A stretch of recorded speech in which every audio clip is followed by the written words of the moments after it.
and welcome to the NXT review. We are the Dadley Boyz of What Culture. I'm Adam Wilborn, joined by Michael Hamflett and Michael Sidgwick, here to review everything that happened on last night's episode of NXT. But before we get into it, if you're a fan of this sort of thing, make sure you subscribe to What Culture Wrestling on Apple Podcasts, Spotify, Amazon Music, and YouTube, where we do daily wrestling podcasts where we not only review the show formerly known as NXT 2.0, Friday Night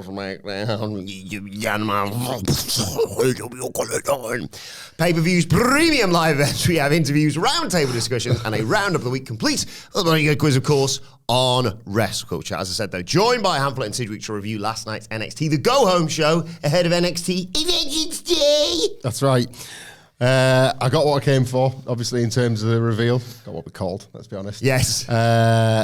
And I was going to say, and I got a lot more. I didn't. I got like two things more that I quite enjoyed. A lot of filler. Vengeance Day is ready. Yeah. You know what I mean? You don't want to... Head chef Sean doesn't want to overcook. It's an oven-ready meal. It's cooked. Yeah, it's an oven-ready meal, all right. Like Processed utter shit is what it is. Take this product and put it between two slices of bread because I want to eat it. By the way, on the Dynamite review tomorrow, I am going to reveal our swear counter for January. Place your bets now. I'm in a lot of trouble. Place your bets. The show was, I'll tell you what, right? You know what, I'll just tell you when we're doing. Let's get into it. No broad sweeping statements from me today. I really... No state of the performance center address. Let's get into it. Let's get on with it.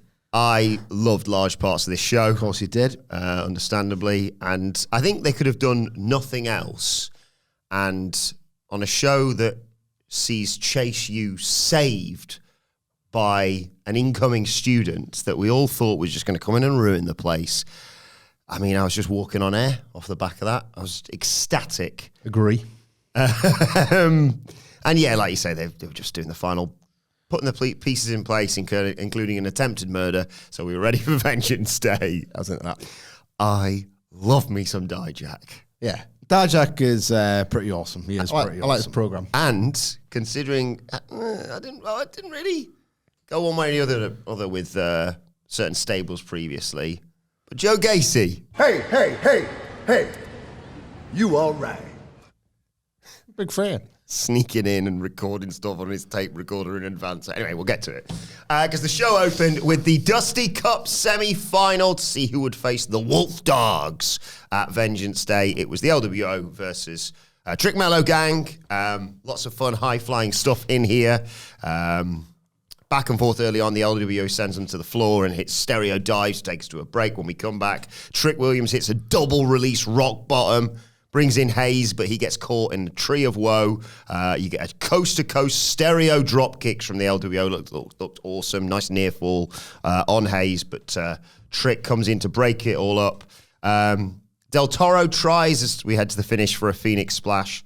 No one there. Wild goes for a springboard off the top rope, but Hayes counters that with a nice lung blower. Trick comes in, that jumping knee strike. 1, 2, 3. Trick Mellow Gang advance even to the Dusty Cup final at Vengeance Day. And then just to remind you about the other match that's going on there as well, Obafemi runs in and murders the LWO afterwards. He's stamping on Wild. He's stamping on Del Toro. Dragon Lee runs down the rank to make the save. Brawls with him. They gang up. But he just fires up, cleans house, and Dragon Lee comes off the top rope, and Obafemi just swats him out of the air. Looks like a monster. Another good night for Obafemi, wasn't it? Yes. It's all he has at the moment, which is useful because the longer he lasts in NXT, the more you think, they're going to smooth the edges a little bit, and they're not so far, which is great. There was a spot in this match, and I can't understand why I wasn't going insane for it. The double Van Terminator, the stereo coast to coast. We're going to kick ass. It was really good. Was it not in stereo or something? Like, it didn't... I wanted it to be... Like, it should have been magic, that. And it was just... Wild just set the bar too high for himself now. Maybe, like, because they're trying something every week that is the thing that's, like, destined... I say it's destined to be clipped. I haven't seen this clip, so maybe it isn't. But, like, destined to get a bit of attention anyway. And I don't know. I was really, really revved up for that spot, and then it happened, and I was like, oh. Well, we'll give him a... Oh, my God. For the try. For the try. We're at now. 3/4 of a... Oh, my God. Yeah. To be honest, call me a dickhead snob purist. I was more enchanted by the arm drags. Yeah. Like the whacking wild Carmelo Hayes arm Yeah. drags. Look, that was beautiful. There was some really nice liquid wrestling in this. And then Trick got in, and he's a lot more basic, but like a lot more over, doing body slams and doing these pretty clumsy kicks that just hit air. And they still love him. Yeah. He's still incredibly entertaining to watch. Rich Bloody Holland's backstage with Ava. She hasn't got a surname. She's Rock's daughter. And she's the SmackDown. No, NXT GM even. She's like, well, I'm going to bloody protect you from yourself, you idiot. I know you're hardcore, but you can't take on all 3 Gallus members at the same time. But thankfully, here comes King Arsehole, Lexis King. He's got his own care package of Lexis merch to give to the new GM. And Rich is like, no, come on, let me fight Gallus. And Lexis King like, sure. It's my time now. I've got a special meeting with Ava, and she's disgusted by all this. And she goes like, you know what? Why don't you two have a bare knuckle fight then? And she gives the merch to Ridge, and Ridge is like, ugh, and gives it back to Lexis King, who's just perfect in this role. I enjoyed Lexis more later. Yes. I enjoyed Ava not much on this whole show. She made you eat your words, didn't she? No? Oh, no, yeah. Good point. If you want to know what we're talking about, you had a very valid point regarding Ava on the preview yesterday. Yes, indeed. I'm going to reserve my thoughts on Ava. She has got a surname. She's the Rock's daughter. Later in the show when Yes. she interacts with Dijak. Excited for that already. Another bit I love next. Tatum Paxley's being creepy. She's got up that photo of her and Lyra Valkyria, and she's stroking it with a feather. And she tries to text Lyra, and she's like, it's not bloody working, this. I wonder, it must be a problem with the signal or something. Lyra walks in and is like, I've got all the messages. Stop sending. You filled up my inbox, basically. She's like, why the hell did you attack Roxanne Perez last week? And she was like, well, you told me to, basically. I thought that's what you wanted. She's like, I don't want that. I can fight my own battles. I don't need to fight them for me. And she's like, but I'll always be there for you, Lyra. I'll always be there to make sure you're champion forever. And she sort of creeps off. And Lyra looks at the photo I think it's the one with her and Becky, wasn't it? Where she cut out Becky Lynch's face and put Tatum Paxley's next to Lyra Valkyria. And she's like, oh, bloody hell. She continues to undersell just how sinister this is. Yeah. And I think NXT undersells how sinister this is. and based on what happens later on, it's again that like messed up value system where the love bombing works. Basically, like, gosh, she's ground her down, you know, like there, oh, go on, then you're all right. Like that seems to be where that's headed. You know. It's not good. That's a good L. Well, we got the match next. Yeah, it was Tatum Paxley versus Roxanne Perez. And again, we sort of called it that she started copying Valkyria's moves. Valkyria was on commentary, I should say. And she keeps... What was the match where someone did something and was looking at commentary like, see, I just did that. It was like a couple of weeks Oh, no, it was ages ago. It was when Someone trying Becky to- Lynch was doing guest commentary. That was Lyra and they were Valkyria. telling the story. That's They it. weren't showing the story. They were telling the story that Lyra Valkyria looks up to Becky, and Becky was doing guest commentary, and Valkyria would like appeal to Becky and go like, So maybe that's sort of part of and it. Becky was like quite cringing somewhat, going. Bit of a callback then. But like that wasn't the story. She was just cringing. I think she was just cringing a little bit. But the bit of a callback here, because that's exactly what Paxley was doing to Valkyria. So Exactly, he's doing a lot of heavy lifting there, but yeah, maybe There's no Meltzer loves a callback, so I should be putting this over in the Observer, I assume. maybe Why are you dunking on him for? I don't want to be one of them. I do not want to be conflated. No. We can have fun at some of the quirks, Yeah. but I do not want to be conflated with an anti-Meltzer rhetoric podcast. Maybe you've hit upon something there because maybe Lyra Valkyria remembers that on account of it being 6 months ago, and thus wants to extend the same latitude to Tatum Paxley that Becky Lynch extended to her because nothing was wrong there. You know, ultimately, it was like Dave thinks Triple H should be Booker of the Year. Quite right. Well, between him and HBK, innit, let's be honest. DX Derby. So Paxley got a 2 count off a hanging butterfly suplex, but they go to the outside, and she's gone from the subtlety of Lyra Valkyria to Becky Lynch to outwardly just being like, you seeing what I'm doing on the outside? Subtlety of Lyra Valkyria and Becky Lynch. So when Taking they the piss. Yes, when they slide back in, Perez immediately counters Paxley. Pop Rocks gets to the 1, 2, 3. Paxley tries to attack Perez after the match, But Valkyria gets involved, separates them. There's a bit of a standoff, and Roxanne holds back her anger for now, at least. They don't start swinging for each other. There's just a face-off ahead of their match at Vengeance Day. The implication here was that she sort of saved Tatum Paxley, wasn't it? Like, got in the middle of the two of them, and maybe they're going to be able to figure this crazy world out together. Yeah, I don't like which is not great. Like, that's piss poor messaging from a company at the absolute wrong time. Yes. This match I would describe as indistinct yet competent. I think it's been a few hours since I watched it, so I don't remember. Come on. I can't. Can you think of anything about it? No, zero. I can't. Then I'm correct. Like, I don't know why I watch Roxanne Perez on this show. I don't. Like, I'm not saying that life would be much better for her on Raw. That, like, women's division is in a state. These, like, silent tag matches that play out when Triple H just pairs people together. But it's 2 Rumbles consecutively. It's these matches where she's levels. Maybe I'm just being generous here, but I feel like I watch her sometimes like level herself off a little bit just for the benefit of the people she's in there with, or maybe doesn't have to. She's not going to go crazy out there. Just being free, but iron does sharpen iron. So the opposite is true. Yeah, Iron Survivor, of course. Sharpens iron survivors. I can't do anything. You said the word iron, and it reminded me of the best match type in recent memory. No, because that's not. Disagree. Just it was the rum was a bit of a come and get me. Going to stab you in the throat. I don't need to see it after the Vengeance Day. She should be gone. Well, I want to talk a little bit. I'm going to ban any talk of call-ups.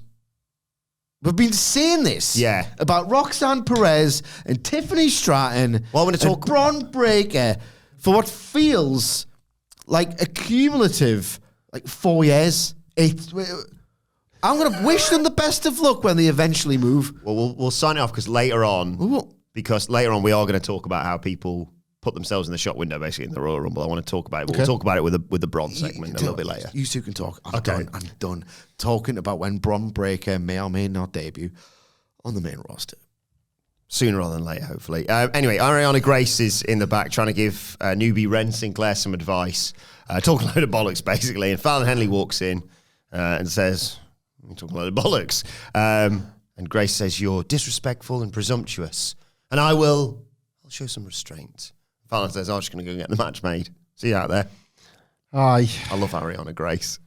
I do too, kind of, but I don't know. NXT's timeless Toni Storm in my eyes. It felt a bit beneath Fallon. Are you acting like she's a sacred cow to me? Yeah, I'm the one that likes her. I like her half the time. I like her half. By the way, if there's any sacred cow in here, it's Daisy. You're right, Daisy. Daisy. Good. Very good. Anything else to say about this? Not a thing. Let's move on quickly. To the blood feud, Elektra Lopez and Lola Vice. Elektra Lopez has already appeared on SmackDown, so place your bets as who's going to win this. Yeah. Quite brief. Heavy hitting kicks from Lola Vice, of course, as we know that she's great at. Lopez comes back with a powerbomb out in the corner, hits sort of a swinging rock bottom to get a near fall, but as she goes for a spine buster, Lola Vice gets out of it and roundhouse kicks her in the head for the 1-2-3.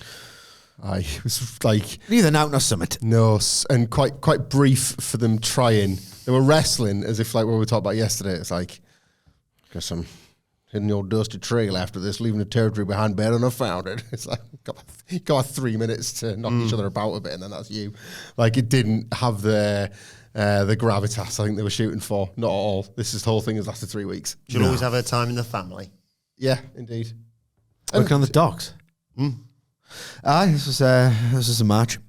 It was a match, and I remember it.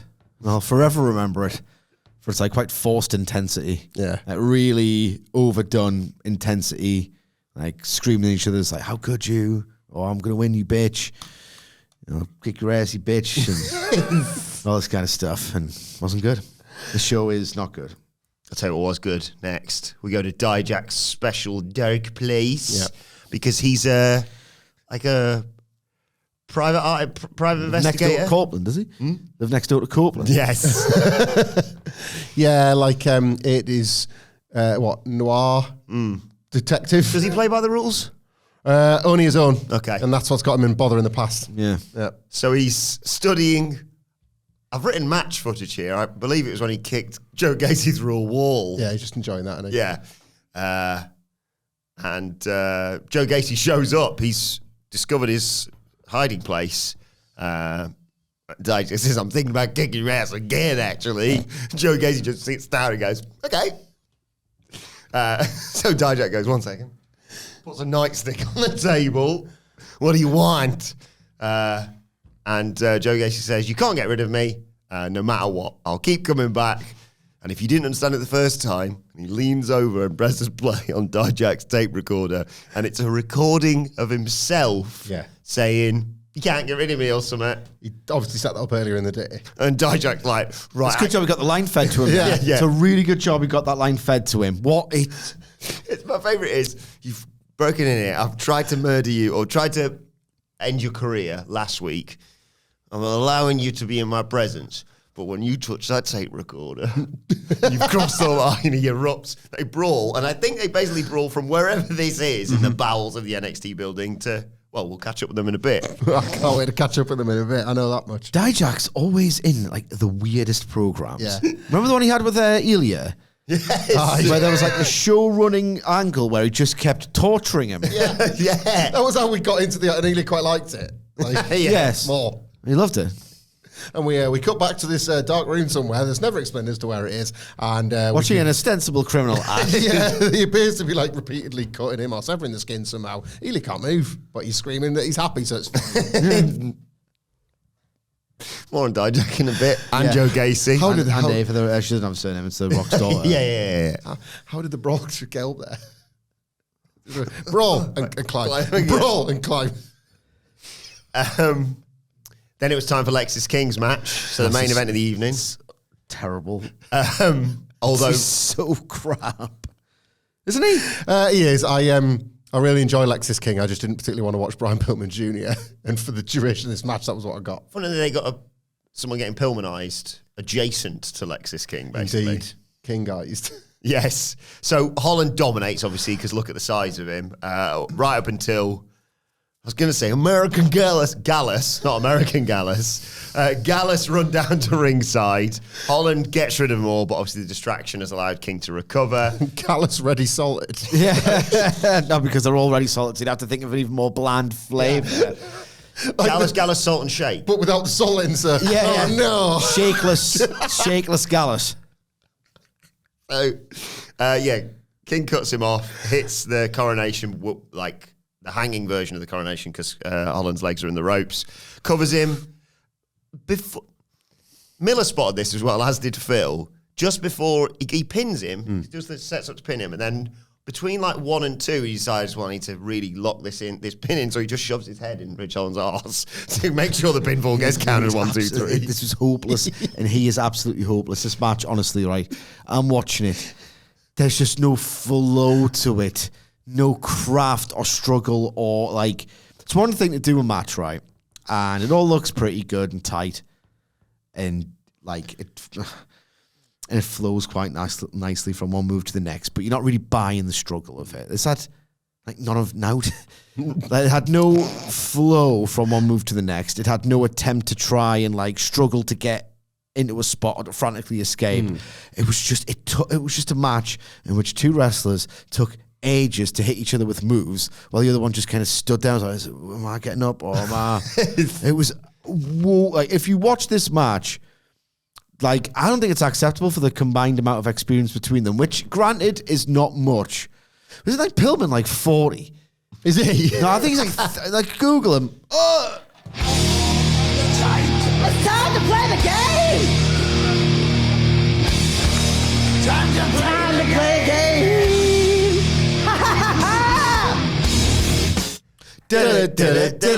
How old's Lexis King? Because, right, he seems like he's a little bit wet behind the ears. Yeah. He was still, like, quite young and very, very raw when he turned up in AEW, where he wasn't there a very long time. Yeah. I would have him at, like, 26. But I'm certain he's like, I've read that he's 35, but maybe that's a joke. I'll go with 30. I'll say 28. I thought he was mid-20s. I will go 32. Oh. 30 on the dot. 30 on the dot. And how old's Ridge Bloody Holland? It's time to play the game! Time to play the game! Ha ha ha ha! How old is Ridge the Fridge? He's had a career already, hasn't he? He's rugby. I'm going to go 34. Oh, I was going to say that. I got there first. Yeah, good point. I'll take 30. Good point. Got a great point, Sid. I'll go 30 on the nose this time then. Okay, I'll go 32. Split the difference.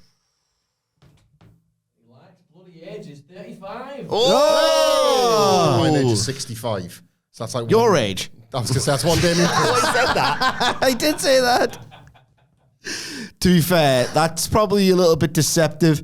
You'd expect more of a cage match resume. I don't think they've got it. This felt like this is just rubbish. Basically, I don't think either of these wrestlers is on the road to stardom. No, there was I know like we complain on this podcast a lot because we watch so many matches of like give us a different way of doing things. A good way. You can't bin the tradition completely, and at no point did they do one of the Like transition spots. crucial tenets of how's he beating him? Like it's Ridge Holland and Lexis King, and they didn't approach that as a problem to solve within the story of the match. Like Lexis King should struggle. I don't know, cheat, just have a few more like tricks up his sleeve from a different kind of wrestling experience, and then take over, and then whatever. And they didn't even attempt that. It's like agonizingly long setup, move. Agonizingly long setup, move. Agonizingly long setup, move. Lexis King just got the advantage. How he just did it. Nobody likes Lexis King for the matches. I think it's for the chin bollocks beard and the like when the chase you bit later on was like, ladies, like this. All right, I'll keep you around. Like I just don't want to see him work. I don't see him wrestle. No. They Pillmanise Holland's leg afterwards to Gallus as well. He's got no friends, has he? No mates. Who's going to be his mates? American Gallus, I think. Is American Gallus? Oh, the Hank quarter Tank. track. Hank Tank and Fridge. There's a few Galluses kicking around, so like. No, it's hard to keep track. It's like I'm like Stan Marsh in that episode of South Park. What's it called again? It's the famous one where he just sees everything as crap. Basically. Oh, yes. You're getting old. Mm-hmm. And I see Gallus everywhere. Ask Gallus. The president is a Gallus. It's a long Gallus of the soul, my life. Hello, Gallus, my old friend. Whenever I watch wrestling, the slow zoom in black the and amount white. of Gallus I see in wrestling today is just depressing. Too much Gallus. So much Gallus. Is Gallus going to become a verb, would it be? You really Gallus it. Yeah. The Gallus family. Whenever like something's like wrestling happening in front of me, I felt nothing. I really Gallus that one. Yeah. Really Gallused it. Not a hot crowd out there. I'd go out there, give him 5 minutes of Gallus, then just go home. That's a Gallus crowd. Yeah. Right. Oh, sorry to bring the mood down. But Andre Chase, Duke Bloody Hudson and Riley Osborne are heading to the ring. The end of Chase U, dressed in black.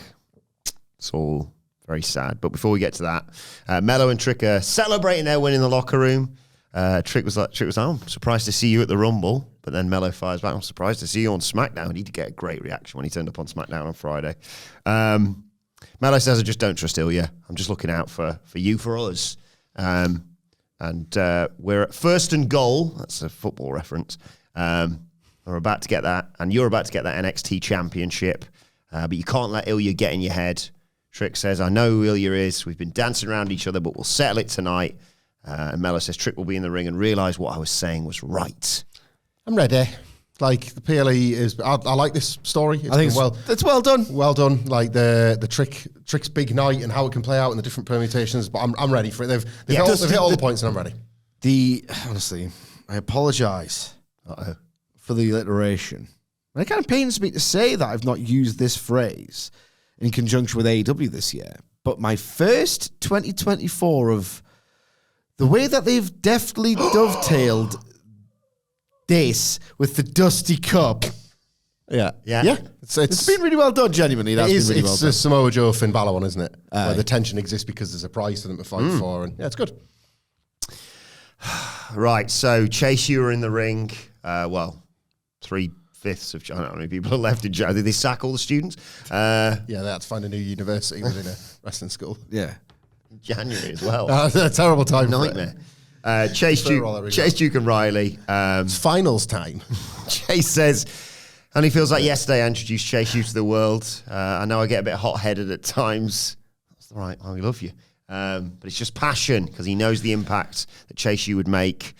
An institution of higher learning became one of NXT's biggest success stories. He believes the memories they made together will stand the test of time. I know he knows he's got nobody to blame but himself. He was grateful he was able to share it with them all. Duke Bloody Hudson says Chase has been a positive influence on his life and others. He was a different man when he joined Chase U. He's able to see what impact it had. Becoming the MVP was the greatest day of his life. Chase U is special to all of them. Feels it's important that everyone around the world remembers Chase U the way they experienced it. So he threatened some students. He had some help from some students, and they put together a video. Oh my God. I was in tears watching this. Tell me a lie. There's the rants, the profanity-laden rants, sacking students. Thea Hale agreeing to sign for the school. Yeah. I forgot about that bit. Their trip to What was this London. bit? Remember when she was going to pick which uni she was going to she go had multiple. to? That was actually really clever because she was shoot like really young and out of high school. Yeah. And like, I don't know who it was that made the oh my God, there's a university in NXT, of course there is. Because they framed it as like a real Put the cap on, didn't she? I'm the youngest WWE superstar ever, and I'll do my studies. I'll do wrestling after my studies. And it's like, Put your hands together. she's gonna chase you. Do you studies here?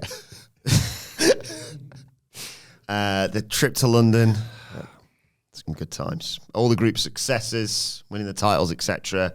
Highs and lows of Chase University. And Chase, along with myself, is very emotional. In the ring, clears his throat. He says this whole situation has been a... Oh! Teachable moment! Yep. He looks forward to what's next for Duke and Riley. But this is good. Wait a second. Here comes JC Jane with Thea Hale. What's the like the major key for? Yeah. Triumphant. Yeah. JC says, if you want something said, ask a man, but if you want something done, ask a woman. Jason's like, we're kind of busy saying our goodbyes. JC says, are we? She admits that she didn't think she'd fit in Chase U. Maybe she came in a bit toxic. Huh? God, you are... No, Sidge, because she was in Toxic Attraction. God, I regret this haircut. Regret my existence. Nah. Not happy with it. Too short by half. I thought you meant you regret that you didn't book getting it cut for now. Yes. Sorry, guys, I've got to go to the barbers. Or Trick and Mellows. Stop thinking about NXT. About It's all I everything. got. It's Tuesday. Stop thinking about the Fed, about It's everything. not Tuesday, is it? It's Wednesday. I don't know. Can't turn it off. It's just always there. She found herself looking for friends, saw the bond that everyone had with each other, says JC. She found the way that Chase was protective over Thea, inspiring.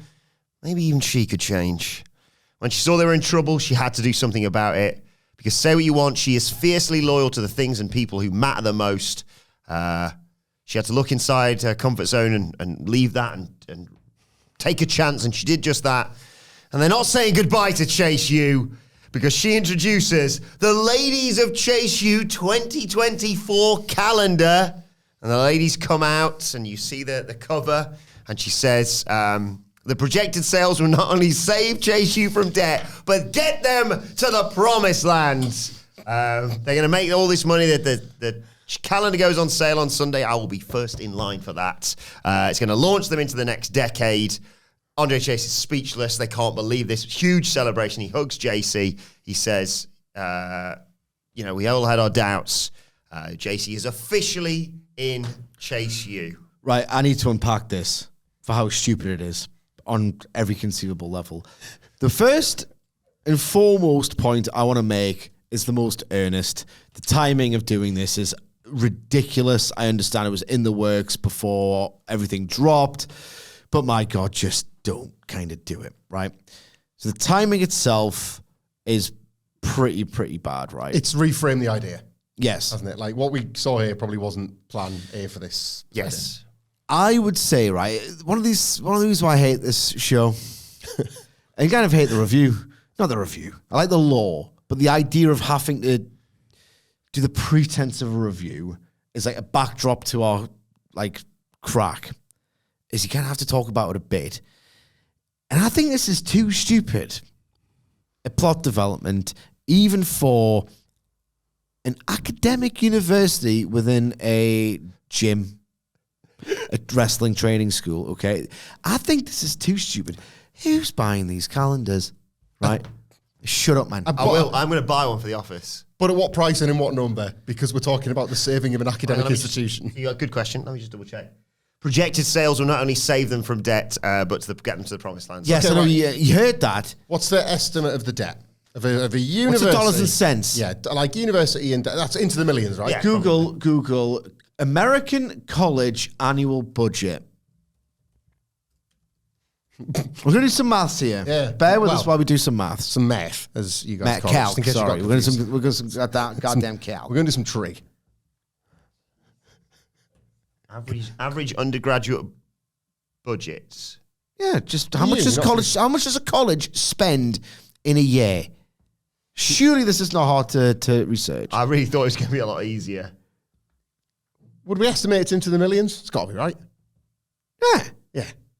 So they're out The of money. staff, Yeah, they're out of money. especially when they are tenured. And yeah, they're the best paid ones, aren't they? I think so, yeah. I got tenure. So Ross- that inferring Ross is gets good. tenure, yeah. It's good. It's good.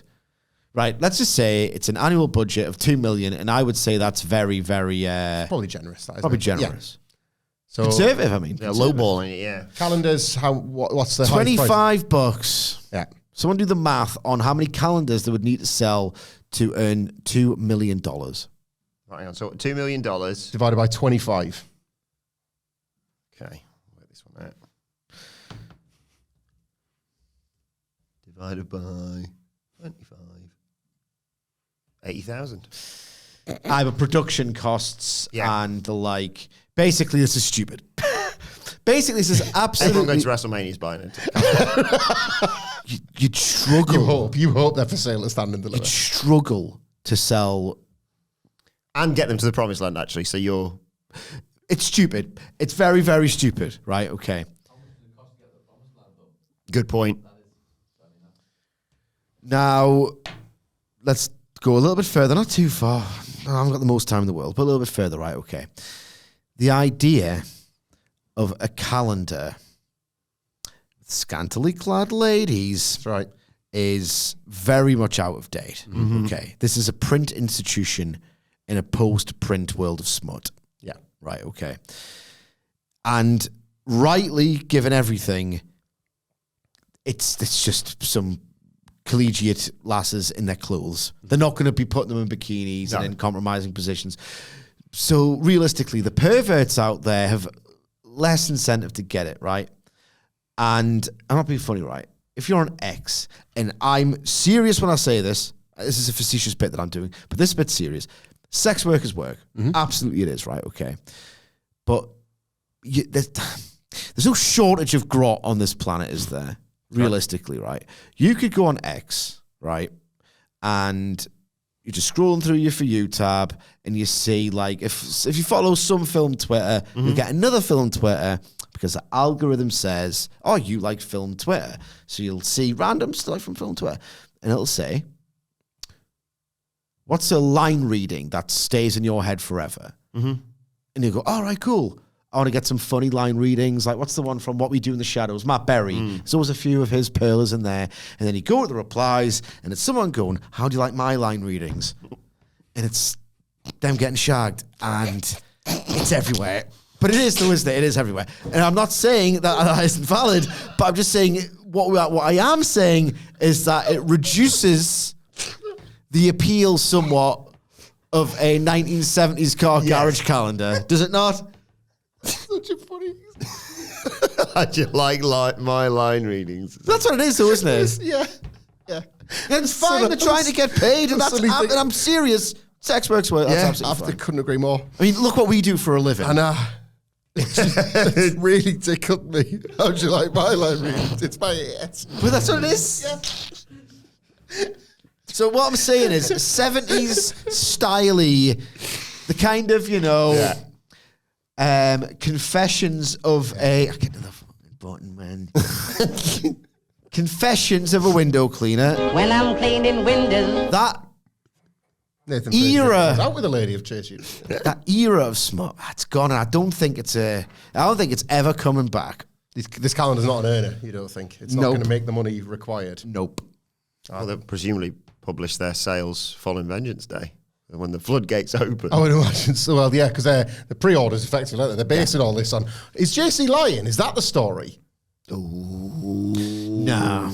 Is she like They've published it, they've printed it, people they've have lost the pre-ordered? race. They've lost They've the race. pre-ordered. So is she lying about, because these were gambling losses with the family. So, if people got in trouble with the mafia, NXT is telling you, make calendars. That'll fix all your problems. Got a uni out of trouble so it can sort your single credit issue out. Is JC lying? Because No. yet again... Let's not go down this rabbit hole. This story's been going on several months. She's done nothing bad. She's been cast as the heel, the villain, and not a single thing wrong. Yes, but remember, we've gone through this already. Chase U has got this magical property that turns bad people good. Yes. We've saw it with, how many times did we say, is Duke Hudson's just biding his time to turn? And he's not. That just everyone who joins Chase U is enchanted by the institution and just turns babyface. Fair, yep. The White Lodge, we've been through it. Guess they're going to sell the calendars then. I hate this. It's too stupid even for this stupid show. How'd you like my line?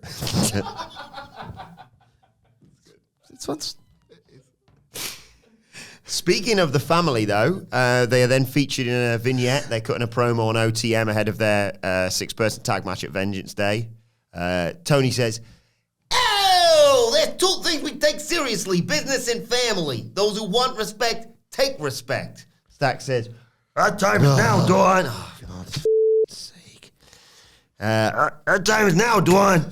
Time for us to take over.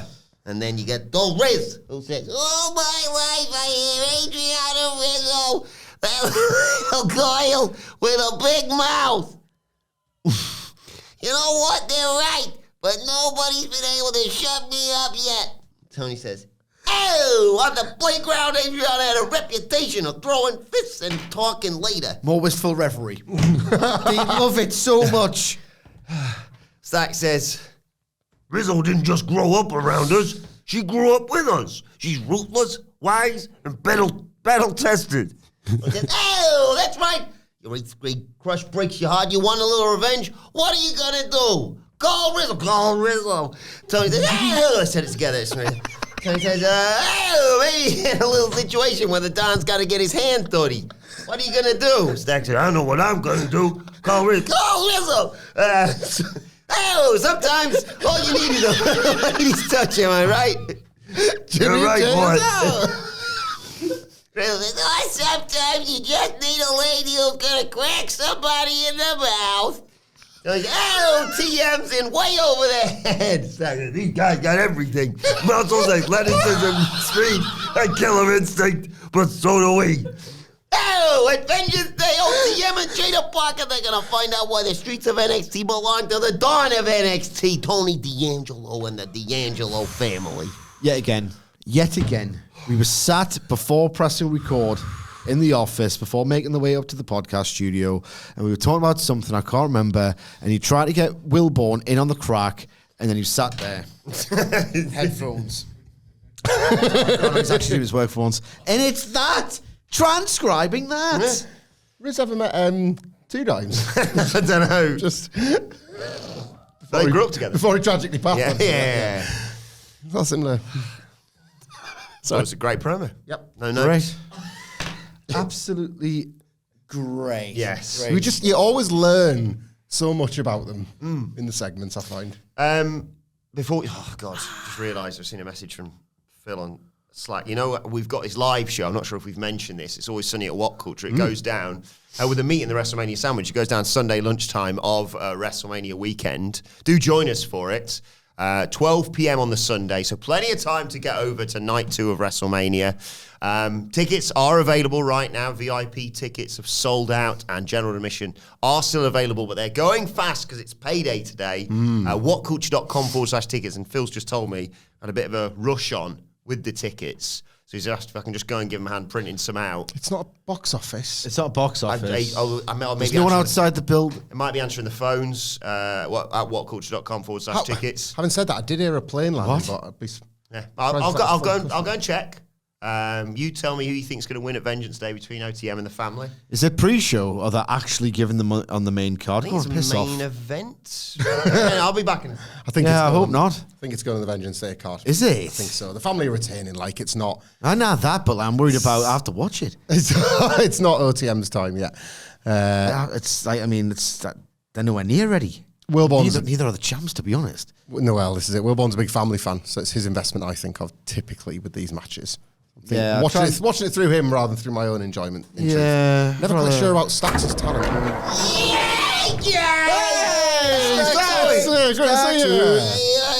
are you feeling about getting Vengeance Day on Sunday? You gonna be watching it live or what? I can't wait to see you in action.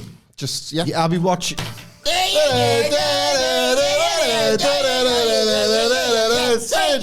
I always wanted to be here for this crap. I love it. Happy National Hot Chocolate Day, guys. God damn it, I left them on the plane. Son of a bitch. Since what's the deal with chocolate, huh? Chocolate is a confectionery made from cacao. It can be... Easy. The cacao. Shut up. It can be, in solid form, liquid form, and hot chocolate. one, Stax. You know what I love? What's that? Texture-wise, a ganache. Oh my God, a Dennis the ganache. Menace dog. Shut up, man, you absolute Philistine. I love a Talk me through ganache. ganache. What's ganache? It's like chocolate. But it's got this incredibly luxurious texture. You'll know all about this, asshole. But there are certain foods you eat that you can almost feel yourself putting on weight as you eat them because they're so You're damn rich. right I know about that. Yeah, Yeah. no, do you fat Remember I said I'd get you back? Yeah. Yeah, I just did. So that's a deal with chocolate. I can't remember what you had to get me back for. Good one, though. No, me neither. But I did, though. I I remember vengeance was promised. Speaking of which, they just discovered an Egyptian tomb filled with chocolate and hazelnut. Apparently it's the tomb of Pharaoh Rache, huh?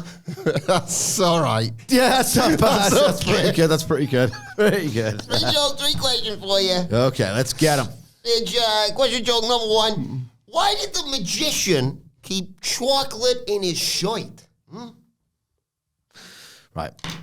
Abracadabra. Pulling a rabbit out of a hat. Tricks. Illusions. Illusions.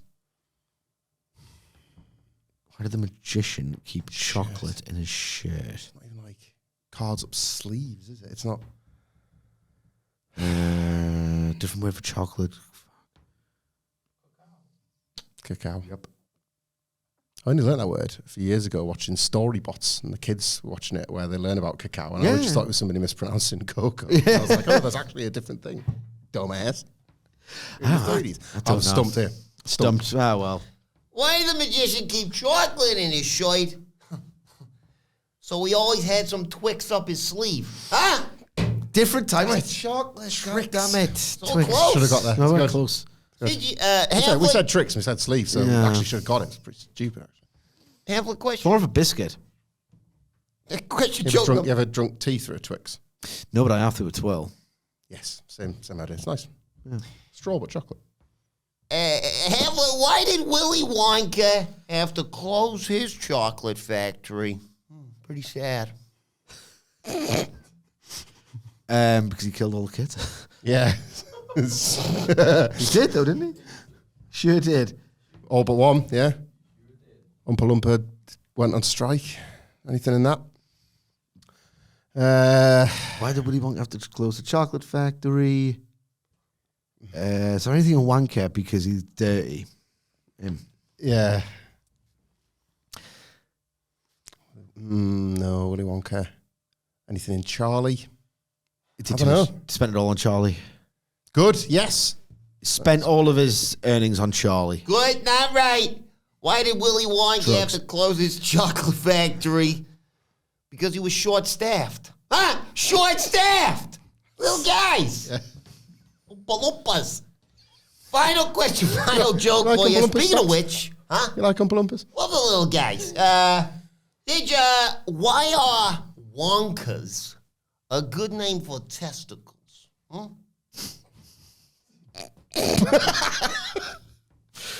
Why are Wonkas a good name for testicles? Something about Willy and Balls. Because it wouldn't be, because it's like, we don't have already said- testicles he's in the punchline, we know this. He's already said Willy as well, so it'd be quite heartless to just go there again. A good name for balls, is that the setup? A good name for balls. Good name. Why are Wonkas a good name for testicles? Testicles. Because something about when he's penetrating a woman. That's what it's. Yeah. I don't know, Stacks. I'm Probably sorry. the best you avoided the answer to that question.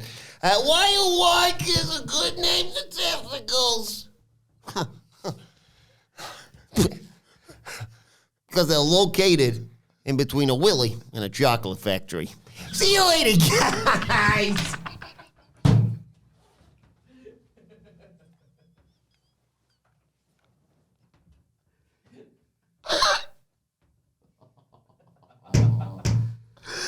Oh, yeah. Oh, no. Aye. Bye, Stacks. Nice hiya. website thing. I didn't need to be there for it. We don't have to Yeah. print anything physically out yet. So. What What website can they get the tickets from? Whatculture.com/tickets. Thank you very much, Sidgwick. Did I miss anything? Yeah, my Stacks again. Oh, that's annoying. Yeah. One for the kids this week. I did take the kids to see Wonka over Christmas, but it was nothing like those jokes. Was it good? Yeah. Was it? Recommended, yeah. It's It's a like, sneaky musical. it is, which I'm normally against. I'm not really into musicals, but I think it's nice. It's decent Wonka lore. Where's it rank? They've rebooted it, so it's like, Where's it ranked? The origin story. yeah. Alongside Lyle Lyle Crocodile. Just, Oh, not as good. Not as good. but better than Clifford the Big Red Dog. Yeah. Clifford the Big Red Dog, and it's needless bollocks. I just dropped out. Kids know what bollocks are, and I'll have to ask that. It's like, go your Uncle Stacks for that. Just remember what came next. They're teasing us, Sidge. Brooks Jensen goes to see Fallon Henley in the back. And he's like, I remember the good old days when we went to London. It was a month ago. 3 weeks ago or whatever it was. You know, remember the good old days, me, you, Briggs, you're doing great. Briggs, you're doing great. And remember the good old days. And then Fallon Henley's like, anyway, yeah. Pathetic guy. Anyway, I've got a match next, so can we have a rain check? And he's like, I suppose so. Poor guy. Yeah. It's been 3 weeks. Come on, pull yourself together. It's not even February. What news resolution to not talk to two people and he's it up. Do you know what He messed it up. Yeah. Do you know what he needs? He needs the girl who's going around doing the motivational stuff for Bladen and Oakley. Yes, Brinley. Yeah. Maybe that's where it's going. Brindley Reese, Yes. who gives her out small amounts of information, a.k.a. Reese's Pieces. That's right. And then sort of spin moves out of shot. Backflip. Goodbye. Right, Jason. That is it. That's exactly it. God, it's just like putting together a jigsaw and you step back and you're like, bloody hell, look at that masterpiece. Do you think he's doing this now? He's timed this. He hasn't made it to the end of January because he knows Valentine's Day is about 2 weeks away and he's going to make one last play. Don't give me hope. It is. We were just on Twitter as well. Not seen it. It's Always Sunny when Dennis is like, I'm done. I've had enough. And they're all doing the dances to Tom Tom Club. And he's just like despairing at the recycling of everything. Yeah. Yeah, I'm Dennis Reynolds. I remember that tweet of yours And I didn't watch it, and I think I just thought it was one of the traditional dancing scenes. There'd been some show on where you really enjoyed it, but like, here's what I thought about this. I was just having a nice time with Rob. Oh, no, that's just I remember seeing you post that, and I was like, it's the sex stuff. Yeah. Like, I was, 10 days into January, I thought, all right. Doesn't get any dumber than relitigating Brawl Out on Christmas Day for a lot of people, which I was barely on it. I was like, what, if there's anything? What sparked that? Jericho? Yeah, Jericho. Oh, cool. He had a little bit of the Bugs fizz. Like that one. I was like, oh, God, I'm glad it's Christmas. Oh, have Christmas. Have a happy holiday, however you celebrate them, all the rest of it. And like 10 days later, I was like, well, that's the nadir, isn't it? That's got to be the nadir. Got to be a different conversations, a different tenor. The conversations we have, and people talk about who can Jinder Mahal like 10 days into January. Yeah.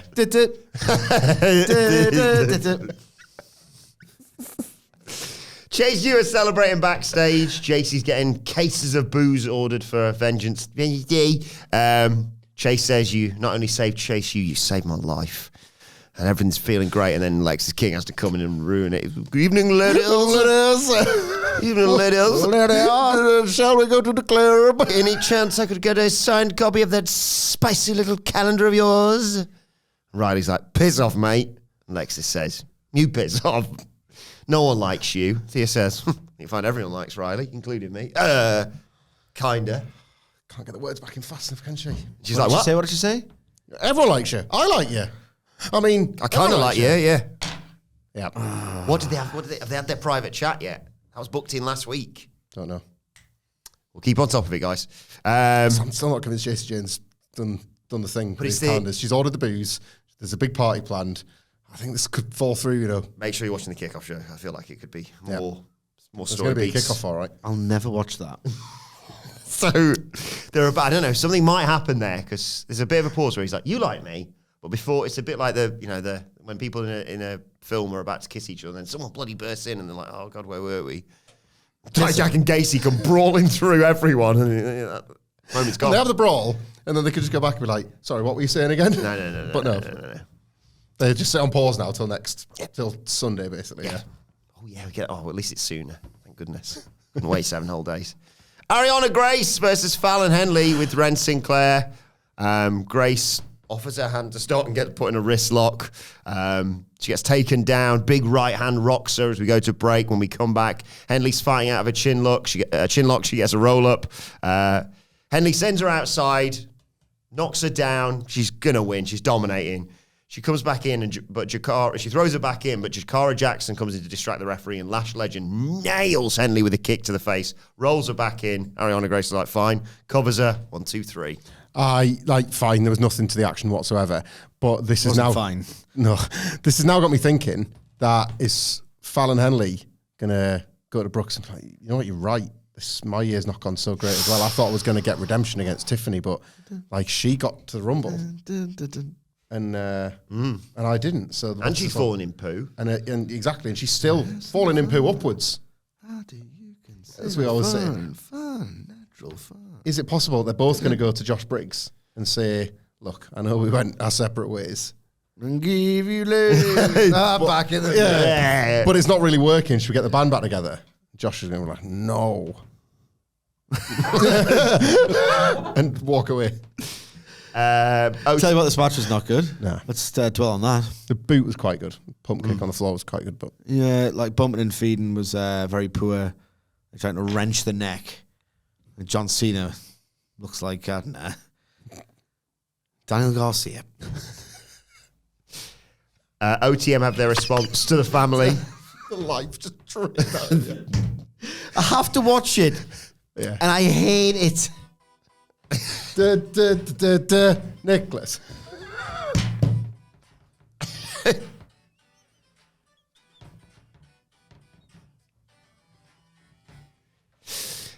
Play it through the whole room.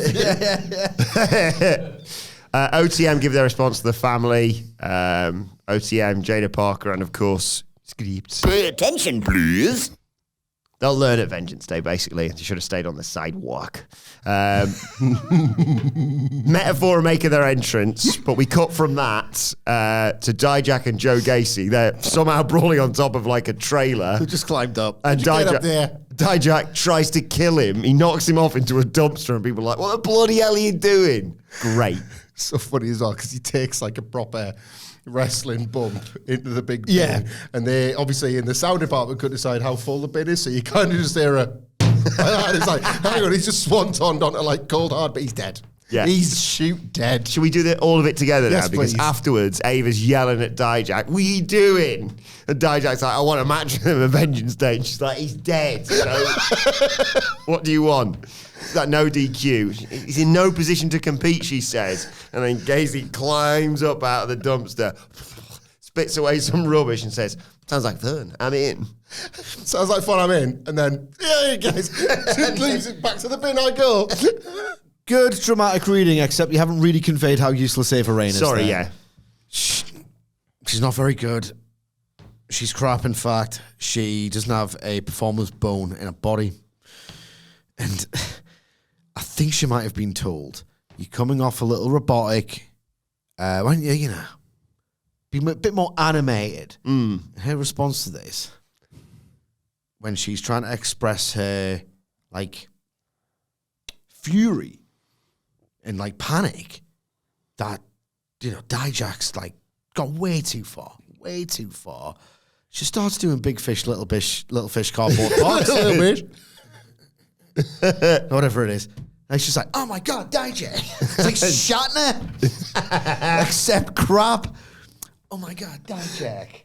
I can't believe what you just did. I can't sanction this time. Go to acting school." Halfway through, just like a people's elbow. You made the point. She could go to Juilliard itself. Yeah. She's got to have access to an acting school, one would think. Bronze The GM of one. Bronze backstage on the phone. Baron Corbin comes in. It's good how this is all turned "Hey, Mr. Royal Rumble," he says. "Where was my phone call? Thought the Wolf Dogs were better than this." And Bron's like, "What did you just say?" They call themselves the Wolf Dogs. And he says, "I thought you hated it last week." Corbin's like, "Stuck in my head like a bad song." But let's focus on Trick and Mello. We both owe Mello. Bron says we're going to win the cup, become NXT Tag Team Champions, the Wolf Dogs. Corbin says you ruined it, but it does the fist bump. I love these two. That's the best thing Baron Corbin's done in his life. Maybe. It feels like they were destined to break What was up. better? I liked when his life hit the skids. Yes. And he was just turning up with like mustard on his shirt 'cause he found a hot dog on the floor and he had no money. That was a lot of heat. Actual heat. I thought this was destined for a breakup for Three good things. the stand and deliver match was going to be that for Braun at least. I don't think I want them to split. I still think that might be the direction, but I don't really want them to split because it's been a lot of fun. It's like better than you, baby. Yeah. Just keep them together. Yeah. Speaking of Bron Breakker, actually, who do you think made the most out of their Royal Rumble opportunity? Bron was in there, of course, Mello, Tiffany, Roxanne Perez. Mello made the least, if I'm honest. I think he got lost in that early section of wrestlers that, because Triple H didn't do a fabulous job of booking the Rumbles, were just, you were instructed to not really care about. It was a men's one, especially, was like a Rumble of two halves, really. But I'll say this of him, he's doing all right on SmackDown when he gets the calls up. He looks like, I don't know, he just looks a lot more unbothered than he does in NXT, as if the Trick story doesn't exist when he works on SmackDown. So that's been quite good for him. Do you So think they'll bring Trick up with him because of the reaction he got on SmackDown? I don't know. Okay, he got a massive response, but I think that was because he's like this magnetic babyface, and that's been the problem with him and Mello for a while. It's why they've had to like create this split in this feud. I wouldn't think so. But in terms of, because a lot of the time when they bring NXT people up and they go, "Hey, here they are," and people go, I don't know who they are, I don't watch NXT. If you've got someone like Trick alongside him, I know Mello's already sort of been introduced, so we've kind of overcome that hurdle I already. think he's draining some of Trick's response. Yeah. Like on the Rumble though, Bron's the obvious answer. Like he had this great night. Obviously, it's a bit awkward how it all comes about that he ends up just taking the Brock Lesnar spot wholesale, and you know but it's not his fault or his problem. He just goes there and he's like, "Well, do all that, but be Bron Breakker at it." And he did a fantastic job of being Bron Breakker at it. He made a big. I think everybody knows who he is. He's done enough main roster adjacent stuff, but he made Forget the Dolph Ziggler series. yeah, exactly. Couldn't have said it better myself. But like he made the spears and the people he was attacking with him, the Ivar springboard one. Oh, my God. Absolutely. They protected him a little bit because what you presume would have been a big on-camera spotlighted moment of Dominic Mysterio throwing Brock Lesnar became an almost blink and you miss it. So that he did, like, he looked like he just got caught. Oh, but we're going to see who's next in the Rumble, so they were looking after him. And he still got revenge because he took out JD. Yeah. That awesome spear on the floor. He got the opportunity to cut the promo afterwards where he said, this is my home now. So he's trying to talk himself out of NXT, even if Shawn Michaels wants to keep him there. So it's Braun, really, but Tiffany Stratton and Roxanne Perez did kind of embarrass the field a little bit. Like, there was some pretty terrible wrestling in that Royal Rumble, and it wasn't by them. And we still haven't seen Tiffy's prettiest moonsault ever on the main roster. So she'll have that as a thing in her back pocket for when she's not come back to NXT. I don't think that it's done. Like, if you fall in poop, you call it a day. That's the rules. That's the rules. They'd have brought her back into the story by now. I don't know when. It's Raw, SmackDown, whatever, but she's not coming back to NXT, I don't think. What do you reckon to Braun moving up to the main roster? I'm not talking about it.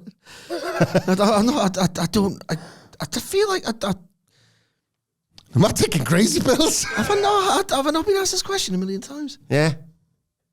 I just thought after the Rumble.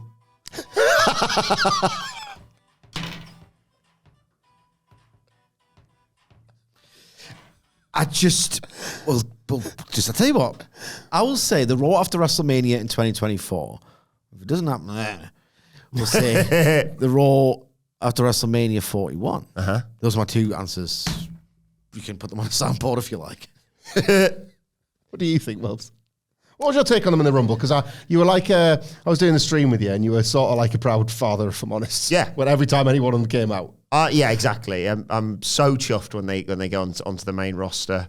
Braun, we sort of knew what we were going to get with Braun. Well, we were hoping to get what we were going to get rather than them just being like, he's just some guy. And obviously, especially because he had to fill Brock's shoes, he just got to completely shine. I think, had it been a different version of events, I don't know.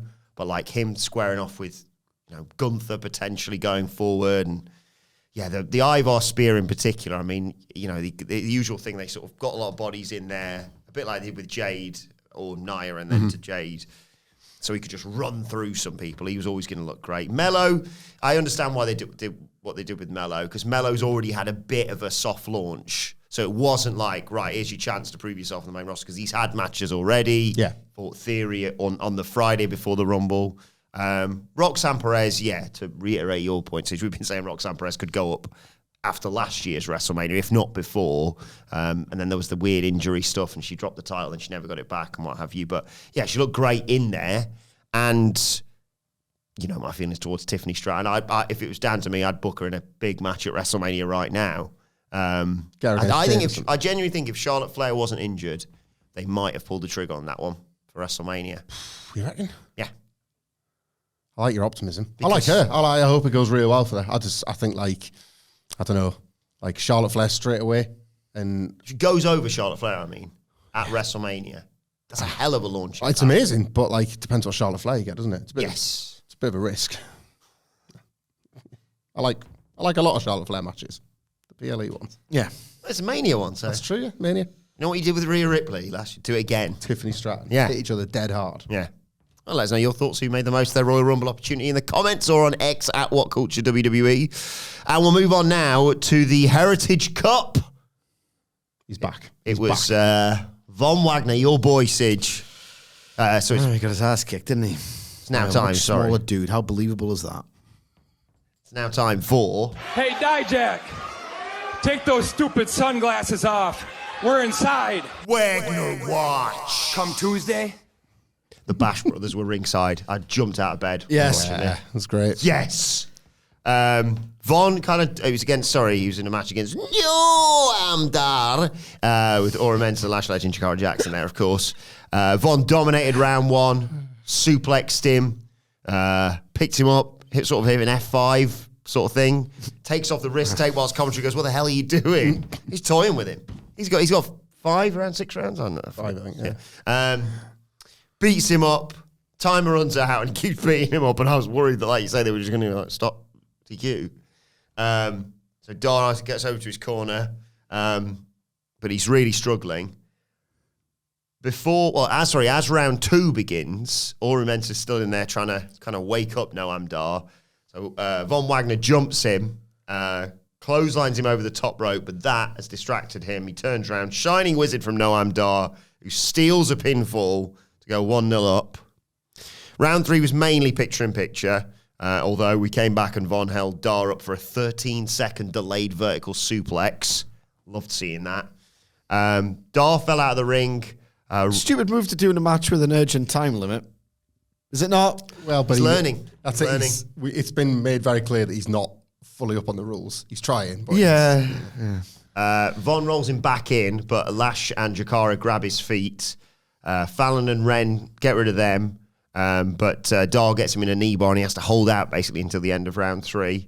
Round 4, Dar charges him with a kick, but Von just nails him for a 2 count. Dar gets back up, goes for the face, elbows, but Von just blocks one and body slams him. He charges for a boot, but Dar pulls the ropes down and he spills to the outside. Dar hits a drop kick to his knee against the ring steps. They get back in. Dar goes for the Nova Roller, but Von just hits a big boot. A jumping knee from Von, and he charges, but unfortunately right at the last second, Noam Dar moves. Von posts himself. Dar cradles him. 1, 2, 3. Dar wins 2-0. Retains the Heritage Cup, and then afterwards, Noam Dar and Ori Mensah taunt the Bash Brothers after the match. So Von Wagner powerbombs Mensah through the announce desk. You got table, boy. And they celebrate at the end because that was a real quiz. it was the real quiz. Yeah, it sucked. It sucked. My God. The Heritage Cup is a bad title with bad, incredibly repetitive matches. I feel like I've watched this exact same thing with Noam Dar and the metaphor a million times. When it's not the same thing a million times, Noam Dar's probably the 282nd best kick pad wrestler in the world. That's my take. That's my take. I like the power bomb at the end. The finish was like hard plunged a little bit. Like my heart like plumed. He does always lose all the time. Yeah, when he he- wrestles. Like he has these stories and he always loses. There's no For now, we're on the road to Send and Deliver. Oi, oi, oi. He's not getting on that What are you card. pitching for him for that? He's not Finish getting the on that. story. Let it play out. He's going to win the Heritage Cup at Stand and Deliver. Okay. But his story is in a book, is it not? Stories are everywhere in life. Life itself. That's what's going to be. Oh, It's a my story. God. Pitch idea. Okay. I'm gonna be It's a Von thing. less dead inside. What is going on up here? No, I never. No. Next week, they're all down in the dumps. Von, Bash Brothers, and oh God, I've forgotten what Von was. It's Robert Stone. Thank you. What are we doing at the dump? Sorry, no, they're at Robert Stone's house. You know, hey, we got tabled. Well, no, I'm didn't get tabled, but someone got tabled, but we didn't win. And he says, you know what, Robert? I'll take the kids to bed. Takes the kids up to bed, starts telling them a story about him trying to win the Heritage Cup, and then he's like, but it is getting late. It is getting And late, they're by the like, way. Gotta go home. I've got plenty of time. Yes. And he goes, it's time for bed. We'll finish this up another day. And they're like, no, Vaughn, finish the story. Oh, that's pretty good. Just like that. Tick, tick. Mother. Closing the show is a face-to-face segment I get. between sucked. a Relive this awful thing every face- Wednesday. face-to-face It's really segment. coming together lately, old NXT. That old NXT. Trick Williams and Ilya Dragunov in a face-off that the man himself would probably describe as... Oh, very gripping. Trick's in the ring, says he's got a lot on his mind, calls out Dragunov, who says... He loves the look on Trick's. I was going to do the voice then. I'll leave that to you. He loves the look on Trick's face. He's ready to fight on Sunday. He's ready to fight for his life against the hottest WWE star. They together will whoop that Trick. He extends his hand, but Trick pushes it down. Says, not this time.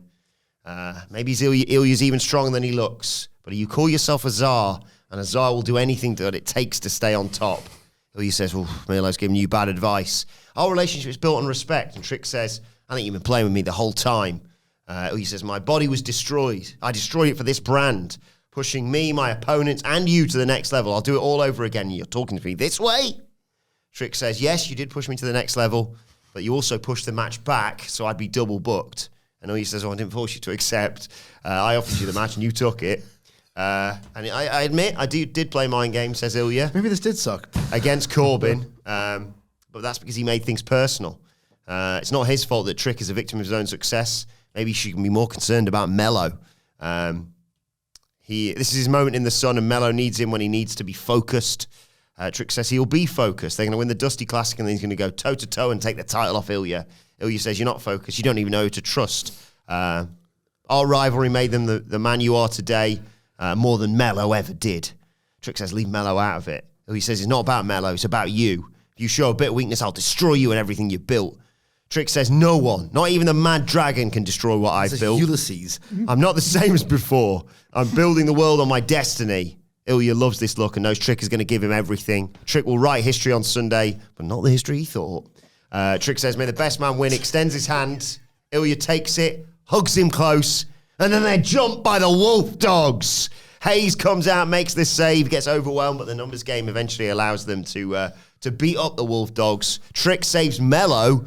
They send Bron and Corbin over the top rope. Officials hold them back.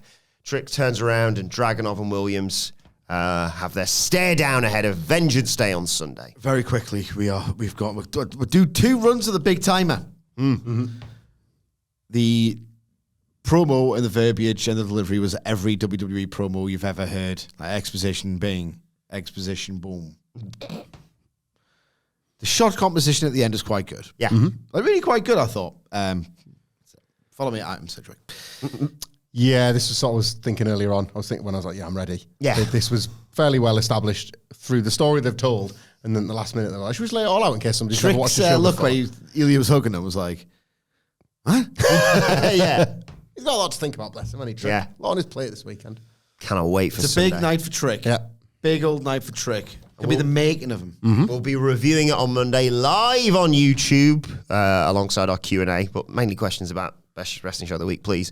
So do join us for that one. Subscribe to What Culture Wrestling, wherever you get your podcasts from, for daily wrestling podcasts. They should. You can follow us all on X at What Culture WWE. You can follow Michael Hamflet at Michael Hamflet. Follow Michael Sidgwick at M. Sidgwick. Follow me at Adam Wilborn. Follow us all at What Culture WWE. Follow our brilliant producer at It's Adam Nicholas.